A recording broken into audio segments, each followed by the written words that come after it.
It is the world that has been pulled over your eyes to blind you from the truth. What truth? Hello, Professor Dawkins. How are you? I'm Ben Stein. I'm so sorry to keep you waiting. How are you? Fine, thank you. You have written that God is a psychotic delinquent invented by mad, deluded people. No, I didn't say quite that. I said something rather better than that. Oh, well, please tell us what you said. Please tell us what you said. Well, I would have to read it from the book. No, please. The God of the Old Testament is arguably the most unpleasant character in all fiction. Jealous and proud of it, a petty, unjust, unforgiving control freak, a vindictive, bloodthirsty ethnic cleanser, a misogynistic, homophobic, racist, infanticidal, genocidal, filicidal, pestilential, megalomaniacal, sadomasochistic, capriciously malevolent bully. So that's what you think of God? Yeah. How about if people believed in a God of infinite lovingness and kindness and forgiveness and generosity, sort of like the modern day God? Why spoil it for them? Oh, why not just let them have their fun and enjoy it? I mean, I don't want to spoil anything for anybody. I write a book, people can read it if they want to. I believe that it is a liberating thing to free yourself from primitive superstition. So religion's a primitive superstition? Oh, I think it is, yes. So you believe it's liberating to tell people that there is no God? I think a lot of people, when they give up God, feel a great sense of release and freedom. Why do you think that? I mean, what's your dad? What's your scientist? What's your dad? I think, well, I've had a lot of letters saying that, and I've... There are 8 billion people in the world, Dr. Dawkins. How many letters have you had? No, I haven't done that. That's quite true. Professor Dawkins seemed so convinced that God doesn't exist that I wondered if he would be willing to put a number on it. Well, it's hard to put a figure on it, but I mean, I put it as something like, 99% against or something. Well, how do you know it's 99% against, say, and not 97%? No, I did. You asked me to put a figure on it, and I'm not comfortable putting a figure on it. I think I just think it's very unlikely. What? But you couldn't put a number on it? No, of course not. So it could be 49%. Well, it would be. I mean, I think it's unlikely, and it's quite far from 50%. How do you know? I don't know. I mean, I put an argument in the book. Well, then who did create the heavens and the earth? Why do you use the word who? You see, you immediately beg the question by using the word who. Well, then how did it get created? Well, by a very slow process. Well, how did it start? Nobody knows how it started. We know the kind of event that it must have been. We know the sort of event that must have happened for the origin of life. And what was that? It was the origin of the first self-replicating molecule. Right. How did that happen? I told you we don't know. So you have no idea how it started? No. Nor has anybody. Nor has anyone else. What do you think is the possibility that intelligent design might turn out to be the answer to some issues in genetics or in evolution?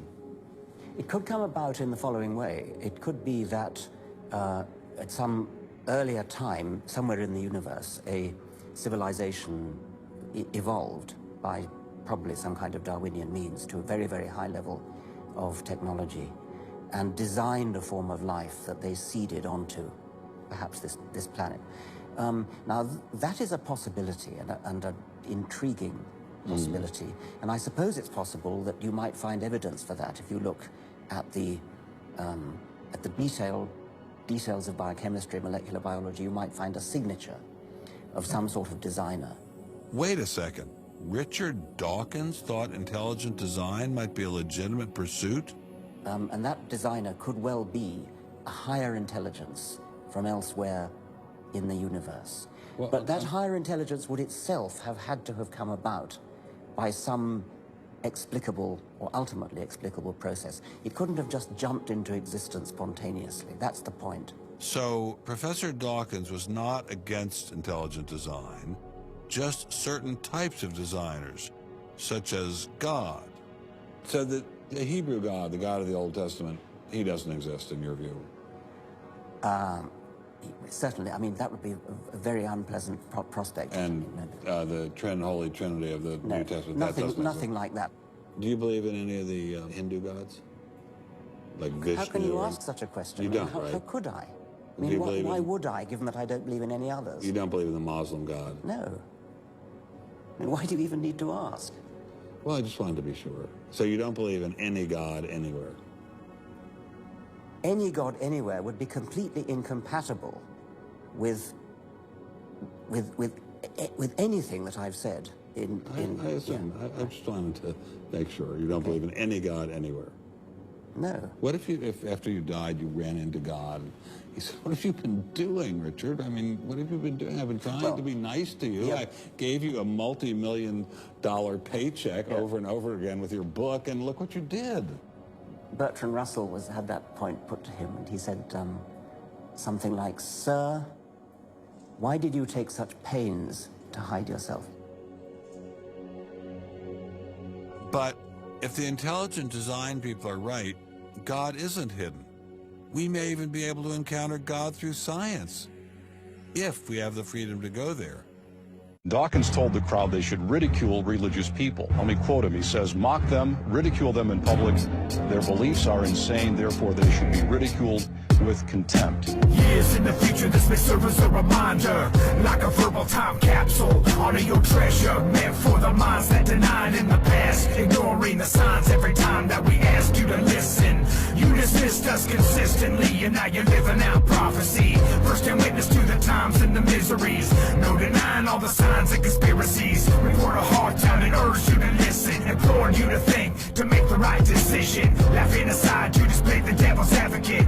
Every time you heard the truth, you turned the opposite. Rejected anything that's turned against your politics. Convince yourself that you were good by thinking positive. Always the optimist, are you still confident that ignorance is bliss during the apocalypse? Smack dab in the middle of the storyline, slap in your face, shift in your paradigm, searching your mind for the memories you blocked out. Information that you knew was true but locked out. Conversations that you wish could be repeated. Warning calls that you wish you would have heeded. Thought all those Christians were living in denial, but now you do anything to understand the Bible. Everyday triggers for memories, reminders, remaining remnants remembered by survivors. Pieced together from the fragments of a quagmire. Lost souls gathered hungry around a campfire, brought together through the common recollections. Torn apart by the warnings that they questioned. Looking back, they knew this day was unavoidable. They hated God, embracing sin whenever possible. Gave control to everything they knew was evil. Sold their souls and now they're living like medieval. A whole world without laws or morality. Living in poverty and running from reality. I tatted a picture of missed opportunities. All the what ifs and lost possibilities. Cities burn like a giant crematorium.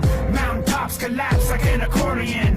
Wars are rumbling, governments crumbling. Storm clouds gathering round, hear the thundering. Smack dab in the middle of the storyline. Slap in your face, shift in your paradigm. Searching your mind for the memories you blocked out. Information that you knew was true but locked out. Conversations that you wish could be repeated.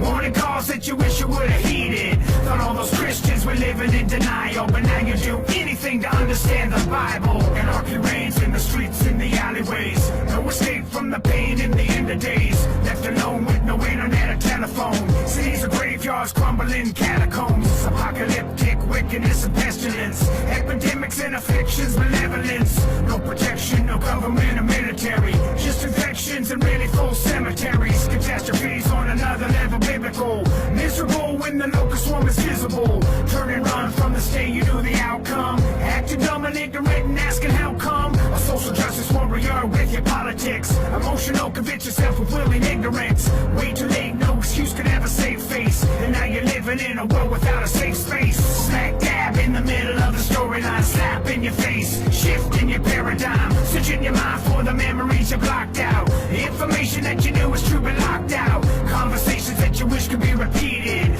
Warning calls that you wish you would have heeded. Thought all those Christians were living in denial, but now you do anything to understand the Bible. What if you're wrong? Well, what if I'm wrong? I mean, anybody could be wrong. What if you're wrong about the great juju at the bottom of the sea?